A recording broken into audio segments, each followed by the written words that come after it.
एकलव्य की गुरुदक्षिणा।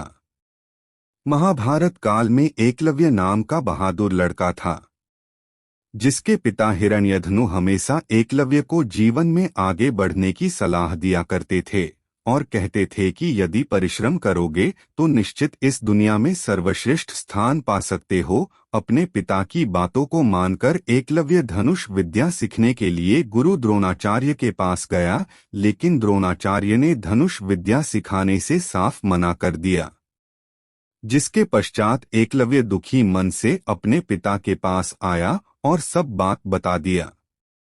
तो एकलव्य की बातें सुनकर एकलव्य के पिता ने कहा कि हमें भगवान मिलते हैं क्या? लोग मूर्ति बनाकर ही पूजा करते हैं, तुम भी अपने गुरु की मूर्ति बनाकर अपनी धनुष विद्या शुरू करो। और इसके पश्चात अपने पिताजी के कहे अनुसार धनुष विद्या प्रारंभ कर दिया। अपने गुरु द्रोणाचार्य की मूर्ति से प्रेरणा से लेकर मन में एकाग्रता के साथ एकलव्य धनुष विद्या सीखने लगा और फिर ऐसे एकलव्य धनुष विद्या में आगे बढ़ने लगा।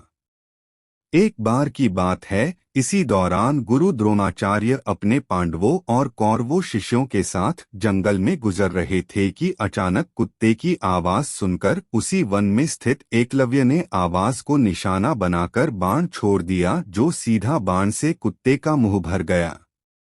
यह सब देखकर गुरु द्रोणाचार्य बहुत ही आश्चर्यचकित हुए और वे एकलव्य के पास पहुँचे और बोले, तुमने यह सब कैसे कर लिया? तो एकलव्य ने अपनी सारी बात बता दी और बता दिया कि आपको हमने अपना गुरु मान लिया है। यह सब बातें सुनकर गुरु द्रोणाचार्य अर्जुन को सर्वश्रेष्ठ धनुर्धर बनाने का वचन याद आ गया और फिर एकलव्य से कहा कि तुमने तो मुझे अपना गुरु तो मान लिया, लेकिन गुरु दक्षिणा कौन देगा? यह बातें सुनकर एकलव्य ने कहा, जो आपको चाहिए वो बता दे, मैं अवश्य ही आपको गुरु दक्षिणा दूंगा।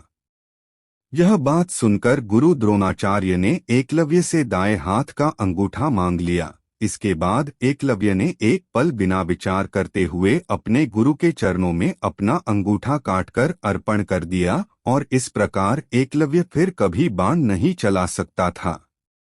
लेकिन धन्य है ऐसी गुरु भक्ति जिसके चलते एकलव्य हमेशा के लिए अपने त्याग और बलिदान से अमर हो गया। कहानी से शिक्षा। सच्चा गुरु हमें चाहे किसी भी रूप में मिल, उनका हमें सम्मान कभी कम नहीं करना चाहिए।